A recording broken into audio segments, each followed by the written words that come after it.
नमस्कार, जोहार, आदाब। आज हम बात करने वाले हैं कारो विस्थापन के बारे में। आज हम लोगों को यह जानने की आवश्यकता है कि आज विस्थापित लोग सीसीएल प्रबंधन के काम के खिलाफ क्यों खड़ा है। आज अगर कारो विस्थापित हुआ है और कारो का विस्थापन नहीं हो पाया है, पुनर्वास नहीं मिल पाया है, तो उसके क्या कारण है।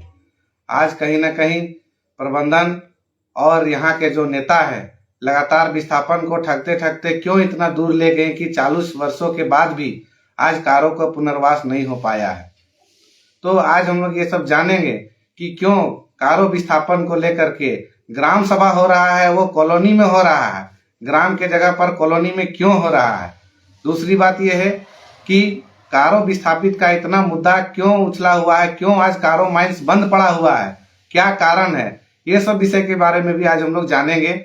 साथ ही ये भी जानेंगे कि प्रबंधन कारो के विस्थापन किए हुए लोगों पर या विस्थापित जो लोग हैं जिनको नौकरी मिला हुआ है या विस्थापित जो वहां पर रोजी रोजगार कर रहे हैं, उन पर किस प्रकार से उनका रवैया रहा है और कैसे जानेंगे। तो साथियों, जैसा कि आज हमने 4-5 सवाल की बात की है, आज कारो विस्थापन का मुद्दा आज चरम पर है। आज बेरमो में आज देख रहे होंगे, कहीं ना कहीं बेरमो में आज कारो माइंस अगर यदि बंद पड़ा है तो कहीं ना कहीं आज प्रबंधन का जो है दोहरा रवैया जो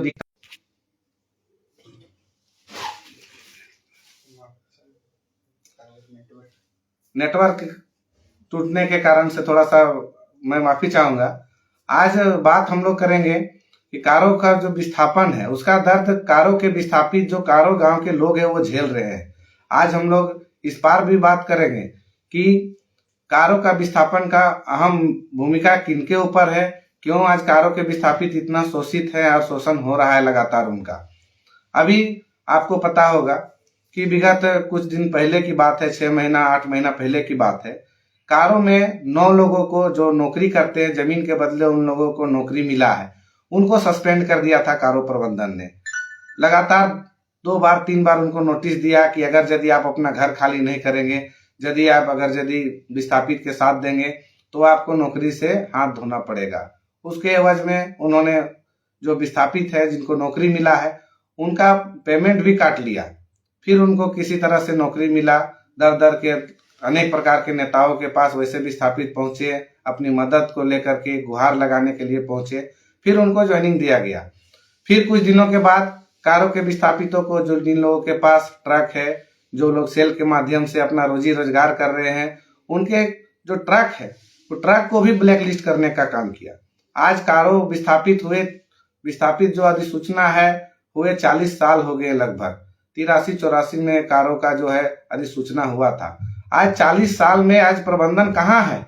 40 साल में अगर यदि विस्थापित का चिंता अगर प्रबंधन का होता तो कहीं ना कहीं आप देखते हैं कि कारो के विस्थापित जो लोग हैं वो कहीं दूसरे जगह पुनर्वास किए जा चुके होते।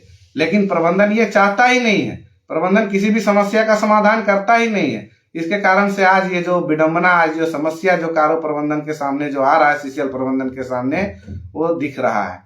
कल हम लोग देखे होंगे, कल आपको पता होगा, हमने भी पेपर के माध्यम से देखा कि कारो विस्थापित को लेकर के एक ग्राम सभा किया गया। ग्राम सभा वो भी कहाँ किया गया, ग्राम सभा किया गया है आपका ऑफिसर्स क्लब में, जो जीएम आवास के बगल में है। आप देख सकते हैं, इसमें पेपर कटिंग है, आप देख सकते हैं, इसमें साफ लिखा हुआ है, पेपर में बयान दिया गया है। बयान क्या दिया गया है, बयान इसलिए दिया गया है कि अगर यदि कारों के अगर यदि पुनर्वास में या फिर वहां पर अगर यदि जो विस्थापित का घर अगर प्रबंधन तोड़ने के लिए जाता है, अगर उसका कोई विरोध करेगा तो उस पर कानूनी कार्रवाई की जाएगी।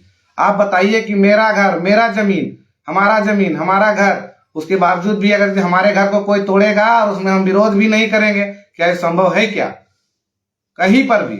अगर यदि आपको इतना ही अगर यदि कारो माइंस की चिंता थी तो आपको ग्राम सभा कॉलोनी के बजाय ग्राम सभा जाकर के कारो बस्ती में करना चाहिए था। कौन है वो लोग। आज यहाँ के देख रहे होंगे, यहाँ के जो विधायक हैं, लगातार यहाँ के विधायक कारो को हमेशा चालू करने के लिए जाते हैं, विस्थापित के समस्या को समाधान करने के लिए कभी नहीं जाते हैं। विगत 1 साल में लगभग 3 बार 4 बार कारो माइंस को विस्थापितों ने बंद किया। आप देखे होंगे कि जब बंदी करने के लिए जब वहां के महिलाएं, वहां के पुरुष, जब विस्थापित लोग जब वहां पहुंचते हैं तो क्या होता है कि सीसीएल प्रबंधन सीआईएसएफ के माध्यम से, प्रशासन के माध्यम से महिलाओं पर लाठीचार्ज कराती है। ये कहाँ का न्याय है? महिलाओं पर लाठीचार्ज कराना ये कहाँ का न्याय है? आप सोच सकते हैं कि जिस देश में महिलाओं को आज हम लोग माँ के रूप में, बहन के रूप में, देवी के रूप में पूजते हैं, वैसे महिलाओं पर प्रबंधन कहीं ना कहीं लाठीचार्ज किया है और उस पर महिलाओं पर केस भी करता है, केस करने की धमकी भी दे रहा है। अगर आप घर नहीं खाली करोगे तो कानूनी कार्रवाई करेंगे। ये क्या मतलब हो गया? आप उसके घर का मुआवजा दीजिए, आप उसको पुनर्वास दीजिए, आप मंदिर तोड़ने की बात करते हैं, आप जिस मंदिर को विसर्जन करने की बात कर रहे हैं, आप 40 साल में एक मंदिर नहीं बना सके। सीसीएल प्रबंधन को यह जानना चाहिए कि अगर आप कारो प्रबंधन के लोगों के द्वारा अगर यदि विस्थापितों को अगर यदि पुनर्वास कराना चाह रहे हैं, सैलरी पॉइंट जगह दिए हैं, पहले आप वहां पर मंदिर बनाइए। जब तक वहां पर मंदिर नहीं बनाइएगा, अगर यदि 1 इंच भी अगर यदि कारो में शिव मंदिर को अगर यदि हाथ लगाइएगा तो कोई भी विस्थापित और यहाँ के जो आदिवासी मूलवासी हैं कभी भी बर्दाश्त नहीं करेंगे। आम सभा की बात करते हैं, ग्राम सभा की बात करते हैं। ग्राम सभा में कौन रहते हैं? वो क्वार्टर के लोग रहते हैं, वो लोग जो डीओ धारक है, जो कोयला लगाते हैं, जो ट्रक के मालिक हैं। वैसे वैसे लोगों को आप ग्राम सभा में बुलाते हैं और कहते हैं कि 90% ग्रामवासी जो है विस्थापित है, वो पुनर्वास के लिए रेडी हैं, मंदिर तोड़ने के लिए रेडी हैं। मैं तो कहता हूं 90% की बात क्यों करते हैं? 100% विस्थापित वहां पर विस्थापित होने के लिए रेडी हैं, पुनर्वास के लिए रेडी हैं, लेकिन आप उसको वो सुविधा दीजिए। आप अगर यदि पुनर्वास करना चाहते हैं तो जहां पर मंदिर है वहां पर जाकर के मंदिर बनाइए, पुनर्वास स्थल में मंदिर बनाइए। जहां पर जहरा थान है वहां पर जाके पुनर्वास में जहरा थान को स्थापित कीजिए। जहां पर जिसका घर है उसके बदले आप घर बना करके दीजिए और घर स्वयं विस्थापित खुद तोड़ करके आपको जमीन आपके हवाले करेगा। आज देख रहे हैं 6 लाइन बनता है, 4 लाइन बनता है। सरकार को लोग अपना घर जो है ना हथौड़ी से, कौड़ी से, बेलचा से तोड़ तोड़ के एक एक ईंट को हटा करके सरकार को जमीन देता है। क्यों? क्योंकि सरकार 4 गुना मुआवजा देती है। लेकिन आप आरआर पॉलिसी की बात करते हैं। आरआर पॉलिसी के लिए 2 एकड़ के बदले नौकरी का प्रावधान था, उसको बदल करके आपने कह दिया कि सिर्फ पैसा मिलेगा, जमीन, उसके बदले नौकरी देने की बात आप करते हैं। लेकिन आप जिस जमीन में गड्ढा नहीं खोड़े हैं, आप बोलते हैं कि अधिसूचना जारी हुआ है तो क्या हुआ, अधिग्रहण हुआ है तो क्या हुआ। जब तक 5 ईयर्स जोन में जो हम 5 साल के अंतर में जिसको काम करने का रहेगा उसी जमीन के बदले नौकरी और मुआवजा देंगे। तो कहीं ना कहीं आज कारों को ठगने के लिए यहाँ के स्थानीय विधायक कहीं ना कहीं लगे हुए हैं। उनके घर पेटी नहीं पहुंच रहा है सीसीएल प्रबंधन की ओर से, कारो प्रबंधन की ओर से।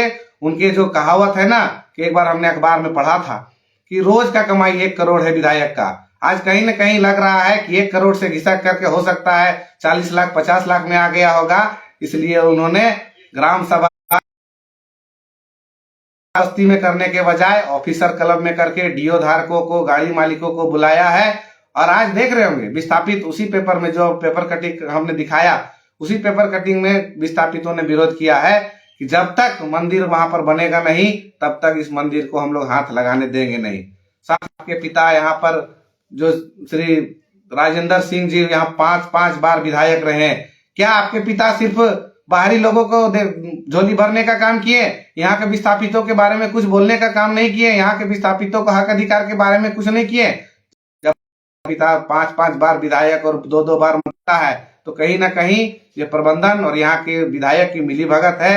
कहीं ना कहीं आज यहाँ के विधायक को जो आदिवासियों से, कारों के विस्थापितों से यही अपील करेंगे कि आप एकजुट रहिए। प्रबंधन का इतनी औकात नहीं है, यहाँ के विधायक का इतना औकात नहीं है कि विस्थापितों को